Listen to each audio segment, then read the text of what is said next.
অপ্রত্যাশিতভাবে আহত এবং নিহত হয়েছে।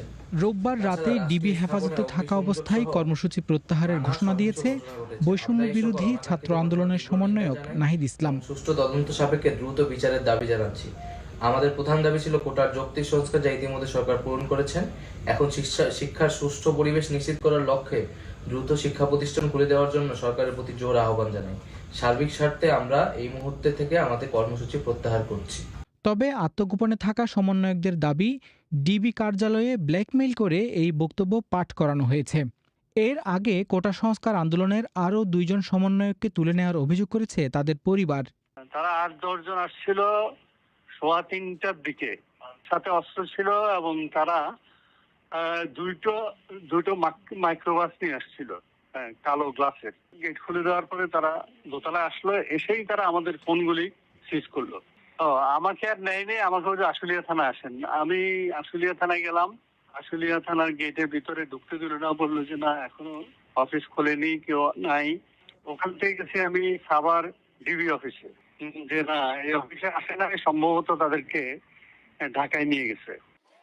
এখন নুসরাত তাবাসসুম সহ মোট 6 জন সমন্বয়ক ডিবি হেফাজতে রয়েছে বলে রোববার জানিয়েছেন ঢাকা মহানগরের গোয়েন্দা প্রধান হারুনুর রশিদ। তবে আরিফ সোহেলের ব্যাপারে কোনো তথ্য দেননি তিনি। তার দাবি, সমন্বয়কদের নিরাপত্তার স্বার্থেই তাদের ডিবি হেফাজতে রাখা হয়েছে। তাদের সেফটি সিকিউরিটি আমরা দেখছি এবং তার পরিবার যেন নিশ্চিন্ত থাকে সেটা আমরা তাদেরকে আশ্বস্ত করতে চাই। এদিকে ডিবি হেফাজতে থাকা কোটা সংস্কার আন্দোলনের সমন্বয়ক নাহিদ ইসলামের সাথে তার মা মমতাজ নাহার দেখা করতে চাইলে ডিবি কার্যালয়ের সামনেও তাকে যেতে দেওয়া হয়নি। নাহিদ সহ ডিবি হেফাজতে থাকা অন্যান্য সমন্বয়কদের নিরাপত্তা নিয়ে তিনি আশঙ্কা প্রকাশ করেছেন। তাদের কাছে কিসের নিরাপদ? প্রথমবারে তো আনছে আইনে তো আপনি দেখছেন কিভাবে নির্যাতন করছে। এখন আবার হসপিটালে চিকিৎসায় ভর্তি করছি চিকিৎসার জন্য। এখন ওখানে আরো 2টা ছেলে ভর্তি হয়েছিল। আমার সন্তানকে আমার কাছে যেন সরকার ফেরত দিয়ে দেয়, আর প্রতিটা বাচ্চাকে যেন তার পরিবারের কাছে দিয়ে দেয়, সরকার বুঝিয়ে দেয়, নিরাপদভাবে বুঝিয়ে দেয়। ওনারা বলছে নিরাপদে আছে এই আর কি, কিন্তু ওনাদের কাছে কিসের নিরাপদ এটা দেশের মানুষ তো ভালো জানে। বাংলাদেশে কোটা সংস্কার আন্দোলনের জের ধরে ঢাকাসহ দেশের নানান জায়গায় গ্রেফতার ও মামলার সংখ্যা প্রতিদিন বাড়ছে। সহিংসতার ঘটনায় শুধু ফেসবুকে পোস্ট দেওয়া কিংবা নিহতদের নিয়ে কথা বলার অভিযোগেও আটক করার অভিযোগ পাওয়া গেছে। সহিংসতায় জড়িত থাকার অভিযোগে সারা দেশে এখন পর্যন্ত অন্তত 9,000 মানুষকে গ্রেফতার করা হয়েছে।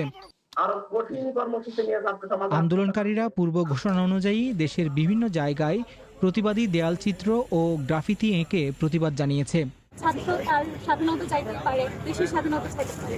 স্কুল, কলেজ, মাদ্রাসা সব ধরনের শিক্ষার্থীরা আমরা সাথে যোগ দিচ্ছি। তার মানে অবশ্যই তাদের মনে এই চেতনাটা জাগ্রত হয়েছে। আমরা আশাবাদী যে সবাই বুঝতে পারবে। কোটা সংস্কার আন্দোলনে বিক্ষোভ ও সহিংসতা ঘিরে 10 দিন বন্ধ থাকার পর সারা দেশে চালু হয়েছে মোবাইল ইন্টারনেট সেবা। রোববার বিকেল 3টায় এই সেবা চালু করে দেওয়া হয়। ইন্টারনেট সংযোগ পুনরায় চালু করা হলেও সামাজিক মাধ্যমের ব্যবহার এখনও পুরোপুরি চালু করেনি সরকার। অন্যান্য দেশে তারা যেভাবে কন্টেন্ট তারা টেকডাউন করে বা ব্লক করে, বাংলাদেশের ক্ষেত্রেও তারা সমানভাবে তাদের এই বৈষম্যমুক্ত আচরণ করছে বা করেছে বা করবে। তাহলে এগুলো আলোচনা, ব্যাখ্যা, বিশ্লেষণ করে তারপরে আমরা সিদ্ধান্তটা গ্রহণ করতে চাই। তো এই ব্যাপারে আমরা 31 তারিখে তাদের কাছ থেকে শুনে তারপর আমরা সিদ্ধান্ত নিতে চাচ্ছি। রোববার বাংলাদেশের স্বরাষ্ট্রমন্ত্রী আসাদুজ্জামান খান জানিয়েছেন, কোটা সংস্কার আন্দোলনে পুলিশ সহ 147 জনের মৃত্যু হয়েছে। তবে আন্দোলনকারীদের দাবি, এখন পর্যন্ত তারা 266 জন নিহত হওয়ার বিষয়ে নিশ্চিত হয়েছেন।